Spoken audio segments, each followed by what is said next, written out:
votre santé, attention à l'abus d'alcool. Sud Radio, 16h-17h, c'est votre avenir. Trina Magdine. Et merci d'avoir choisi Sud Radio et bienvenue si vous nous rejoignez dans C'est votre avenir. C'est notre médium numérologue Vérone qui m'accompagne aujourd'hui et qui répond à toutes vos questions au 0826 300 300. Donc n'hésitez surtout pas à nous appeler, vous êtes les bienvenus. Alors on aura Anne avec nous dans un instant. Anne qui veut savoir si elle peut redonner une chance à son ex. Mais d'abord on passe à notre thème du jour, les mancies.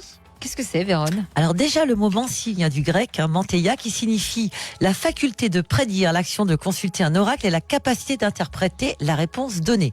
Alors il en existe plusieurs centaines, des plus courantes aux plus farfelues. Elles peuvent être drôles, étranges, voire barbares pour certaines. Par exemple. Alors on a l'alectriomancie, j'aime bien. Rien que le nom est barbare déjà. On va avoir un petit peu de matériel, vous allez voir. On trace sur un sol de terre un grand cercle qu'on divise en 24 parties égales, correspondant chacune à une lettre de l'alphabet, et sur laquelle on place un ou plusieurs grains de blé.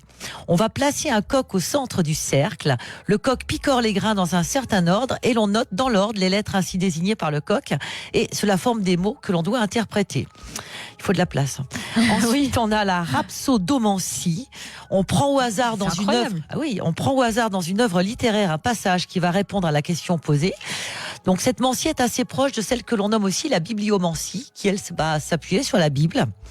Alors on a la capnomancie, donc certaines fumées causées par certaines herbes, la sauge, d'accord, par exemple, vont donner des indications par la forme des tourbillons de la fumée. On a l'ophiomancie, alors ça c'est l'étude des serpents vivants en cage, par groupe de 2 ou 3, et les devins tirent des présages et des indications de leur mouvement. J'aimerais pas trop, perso. Moi non plus. Ensuite, on a la pyromancie. Donc la divination par l'étude du feu et des flammes. Et enfin, l'oomancie, c'est la divination par l'étude des blancs d'œufs. Donc ça ressemble assez au marc de café, un peu. C'est dans le même style. Non mais vraiment, ça fonctionne. Les blancs d'œufs. Ça fonctionne avec des blancs d'œufs, oui. Vous avez déjà essayé, vous ? Non, parce que ça met trop de bazar. Oui, forcément. En tout cas, c'est des choses que j'avais jamais entendues moi personnellement. Je vous invite vous aussi chez vous à nous dire ce que vous en pensez sur le groupe Facebook C'est votre avenir. Mais ce sont des noms très compliqués à prononcer. Je vous ai bien écouté, mais je peux en répéter aucun. Oui, c'est ça, on s'en rappelle pas. Anne nous a rejoint sur Sud Radio. Bonjour Anne. Bonjour Trina, bonjour Vérone. Bienvenue à vous. Merci. Donc votre ex vous a recontacté, c'est oui. Ça. Alors oui. Racontez-nous. Alors en fait, c'est une histoire qui est très très compliquée, qui a duré assez long, sur 5-6 ans, parce qu'on n'habitait pas ensemble et qu'on se voyait de temps en temps. Sauf que depuis le début, c'est très compliqué. J'ai beaucoup souffert de son non-engagement.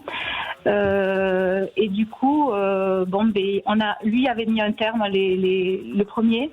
Après, il s'en est suivi d'autres ruptures de sa part. Et puis, après, c'est moi qui ai rompu plusieurs fois parce que je trouvais que la relation n'évoluait pas.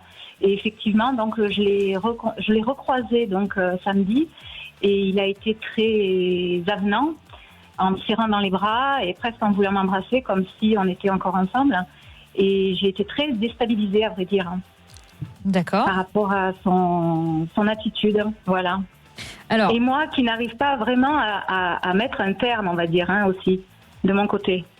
Voilà, c'est ça que j'allais vous demander. Alors d'abord,